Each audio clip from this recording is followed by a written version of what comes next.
জন্ম ও শৈশব Ayatollah Ali Khamenei জন্মগ্রহণ করেন ১৯ এপ্রিল ১৯৩৯ সালে ইরানের পবিত্র শহর মাশহাদে। তার পিতা ছিলেন ধর্মীয় আলেম আজাতুল্লাহ সাইয়েদ জওয়াদ খামেনি।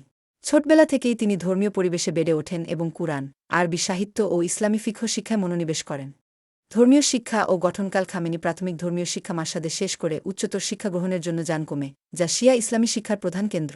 সেখানে তিনি প্রখ্যাত আলেম রুহুল্লাহ খোমেনির নিকট শিক্ষা লাভ করেন।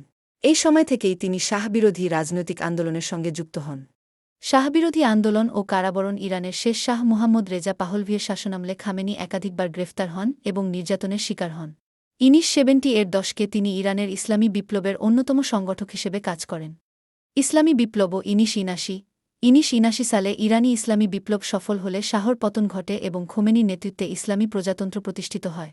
খামেনি তখন বিপ্লব পরবর্তী সরকারের গুরুত্বপূর্ণ ব্যক্তি হিসেবে আবির্ভূত হন। রাষ্ট্রপতি পদ ১৯৮১ সালে তিনি ইরানের রাষ্ট্রপতি নির্বাচিত হন এবং টানা ২ মেয়াদে দায়িত্ব পালন করেন। এই সময়ে ইরান-ইরাক যুদ্ধ চলছিল। রাষ্ট্রপতি পদ ১৯৮১ সালে তিনি ইরানের রাষ্ট্রপতি নির্বাচিত হন এবং টানা ২ মেয়াদে দায়িত্ব পালন করেন। এই সময়ে ইরান-ইরাক যুদ্ধ চলছিল, যা দেশের অর্থনীতি ও রাজনীতিতে গভীর প্রভাব ফেলে। সর্বোচ্চ নেতা বর্তমান ১৯৯ সালে আজাতুল্লাহ খোমেনির ইন্তেকালের পর খামেনি ইরানের সর্বোচ্চ নেতা সুপ্রিম লিডার হিসেবে নির্বাচিত হন। এই পদে থেকে তিনি ইরানের সেনাবাহিনী, বিচার বিভাগ, রাষ্ট্রীয় নীতি ও গুরুত্বপূর্ণ সিদ্ধান্তের চূড়ান্ত কর্তৃত্ব রাখেন।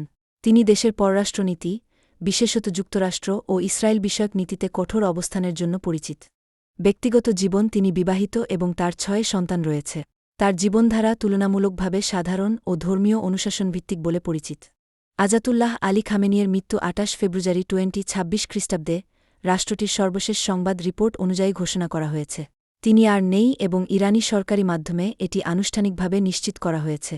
মৃত্যুর সারসংক্ষেপ: খামেনি ৮৬ বছর বয়সে মৃত্যুবরণ করেন। ইরান যুক্তরাষ্ট্র ইসরায়েল যুক্ত সামরিক আক্রমণে তার তেহরানের নিরাপদ আবাসস্থল ধ্বংস হওয়ার পরে তার মৃত্যু ঘটে বলে সরকারি ঘোষণা এসেছে। ইরানি রাষ্ট্র টেলিভিশন এবং সরকারি মিডিয়া তাকে শহীদ, মার্টিরো হিসেবে ঘোষণা করেছে।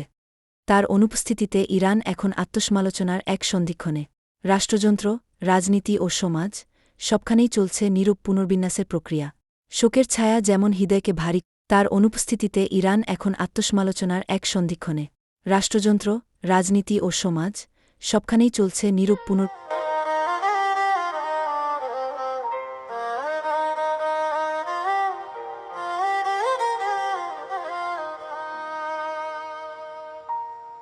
নূরের মশাল হাতে যিনি পথ দেখান দিশাহারা জনে, নূরের মশাল হাতে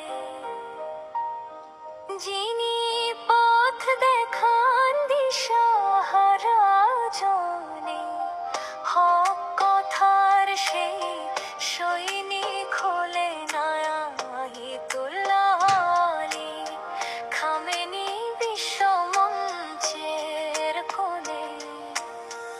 ইমানের দৃঢ়তা বুকে, কোরআনের আলো চোখে, ঝড়ের মাঝেও থাকেন অটল সত্যের শপথ রক্ষে। ইমানের দৃঢ়তা বুকে, কোরআনের আলো চোখে, ঝড়ের মাঝেও থাকেন অটল সত্যের শপথ রক্ষে। উম্মাহর দুঃখে কাঁদেন, জুলুমের বিরুদ্ধে ডাক, অন্যায়ের প্রাচীর ভাঙার স্বপ্নে করেন থর। উম্মাহর দুঃখে কাঁদেন, জুলুমের বিরুদ্ধে ডাক, অন্যায়ের প্রাচীর ভাঙার স্বপ্নে করেন থর। সাহস তার ভাষায় যে বলে, ধৈর্য তার ঢাল।